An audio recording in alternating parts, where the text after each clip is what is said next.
just never know what's in store. Yes, sir! How about some more? A 30-point first quarter. Left in the first half. And Bam got it! A chance at a three-point play. 42.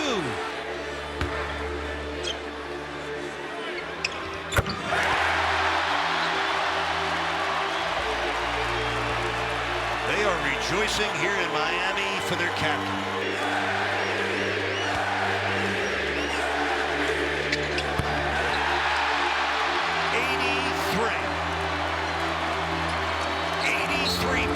For Bam Adebayo.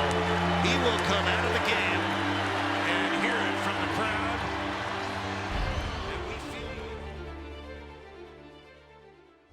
Heading into Tuesday night's game against the Wizards, Miami knew they would have to heavily rely on Bam Adebayo, seeing as 3 of the Heat starters and their backup center were out. A great night against a bad team was bound to happen. 83 points good, well, I don't think anyone saw that happening. It takes a perfect storm of circumstances to achieve something like this, and with a busted lineup to start the game, things were already taking shape. The Wizards were also one of, if not the worst team in the NBA, with major injuries to star talent and an organization that preferred tanking. Washington probably wasn't winning this one anyway, and as we see through the course of the game, it didn't really look like they wanted to. With Bam winning tip-off to start and getting fed a couple of nice baskets early, it seemed like something was brewing. The Wizards opened with man-to-man to start the game and ended up sticking with that until very late, a coaching move that also made me wonder how bad the Wizards actually wanted to win. The young Alex Sarr was tasked with guarding Bam one-on-one, and despite allowing few shots, Sarr was playing pretty well himself and trading buckets back and forth with Bam. Loose coverage on the perimeter was a big mistake as Bam would sink 3 after 3 on Sarr, making the Frenchman pay for allowing that much space.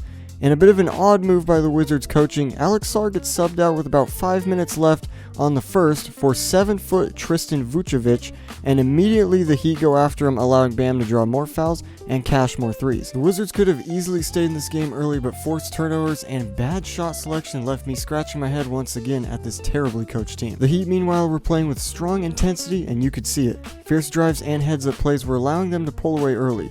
You could tell they felt good too, as Bam jacked up an absolute heat check on Vooch, and it was cash.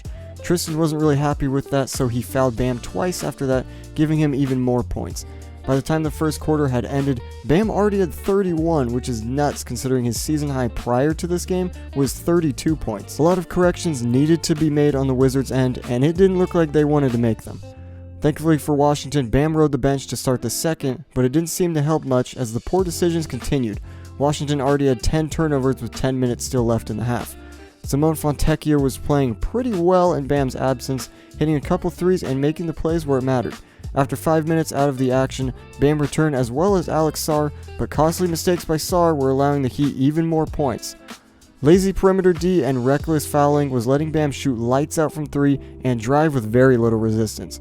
Check out this nice blow-by for the dunk Bam had. Sarr was starting to recover though and play some pretty good defense on Bam, although he had zero answer for the drive when Adebayo went up for it.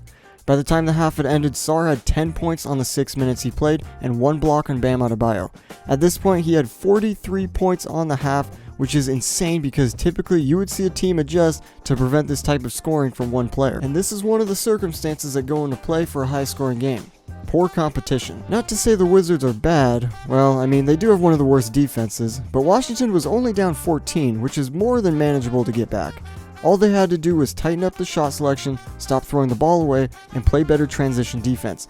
Oh yeah, and maybe get Sarr some help when Bam has the ball? Despite the very obvious fixes needed to be made, the Wizards didn't do anything different in the second half. Same coverage, same boneheaded turnovers, and same lazy perimeter defense that would make this game come out of reach. Getting into the third quarter, Bam and Alex Sarr would both go into the game and again foul Bam to get more free throws. One thing to note is it was around this point where the refs were calling virtually everything, which as you'll see gave Bam the most free throw attempts in a single game in NBA history. He absolutely would not have hit 83 without the help of the whistle. Maybe 65, 70 points if it were called correctly, even with the late game stat padding.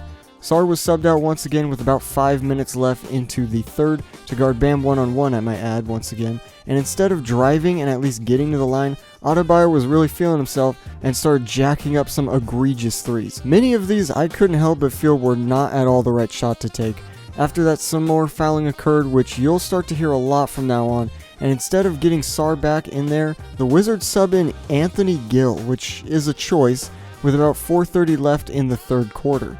Washington seemed completely oblivious to the fact that Bam was still on an island, although there were some moments where they finally were starting to double. Many free throws later, and we're at about 1 minute left in the third. At this point, the Wizards were finally starting to zone up and get some help D when Bam had the ball. Into the fourth we go with the Wizards down 16 now, so it's still the Heat's game to lose.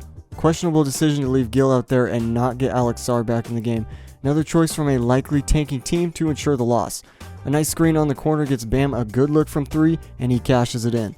Not too long after, and he gets a stellar and one to reach 70 points on the game with about 9 minutes left. This is where a lot of people agree that Bam probably should have been taken out, although between the conversation scene and the reaction from the Heat sideline, Bam was finishing this game, record or not. Another double team from Washington forces Bam to pass and forced another missed shot, and with 7 minutes to go, this game had turned into a 30-point blowout.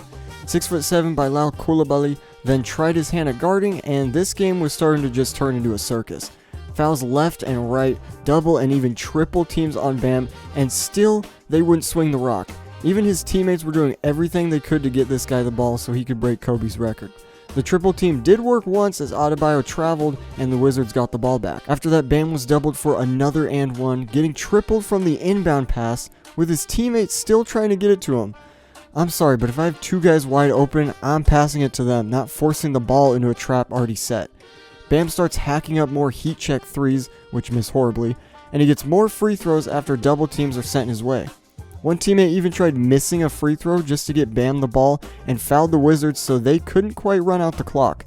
The Heat also just ended up not even guarding the Wizards and letting them score so Bam would get it back, and after even more free throws, with 1:11 left in the game, he finally comes out with 83 points, the second most in NBA history. Wizards 129, Heat 150. I think the first question I asked myself when watching the end of that game was, what in the world is going on? Inbounding into a triple team? Missing free throws on purpose? Letting the opposing team score? I'm sorry, but personally, I'm not turning this game to a joke no matter the score. That's bad basketball, and it certainly is not a good look for the Heat. On the contrary though, the Wizards clearly made no effort to try and win this game after the first quarter, because I bet you any other team is changing the game plan to zone up Bam when he's going to drive. Alex Sarr really never saw the second half, which is also a huge mystery to me because he was playing well, going back and forth with Bam for most of the time he was in. That's not even bad coaching because you know Brian Keefe knows what's going on. This is a clear as day example of tanking in my opinion. As for the refs, like I said before, Bam was never touching Kobe's record without that whistle. It was so obvious he was foul baiting late in the game, and to me at least, it wasn't even convincing. 43 free throw attempts is just insane to think about. Now the entire defense to this not being an ethical game is, well, you would do it too if you had 70 with 9 minutes left. As a player, I would absolutely agree. As a coach though, I'd be taking my best guy out in garbage time because I don't really care what his feelings are about it. This is just not something you do. 3 starters being out, a tanking Wizards team playing you, egregious foul calls, and a coach that has no care for the respect of the opponent all had large parts that made this performance what it was. I'm not sure if a game like this will ever happen again, and I think the only thing stopping it now is how honorable the coaches want to be. Bam, in all measures, probably should have finished this game with 70, but like they say, records are made to be broken. Am I mad that he passed Kobe? No, not at all. Am I mad about the lengths this team took to achieve it? Absolutely. But 83 points is 83 points, no matter if 43 free throws were shot. This could very well be a huge culture shift in the NBA, and if it is, expect many games of this nature to occur for the next few years.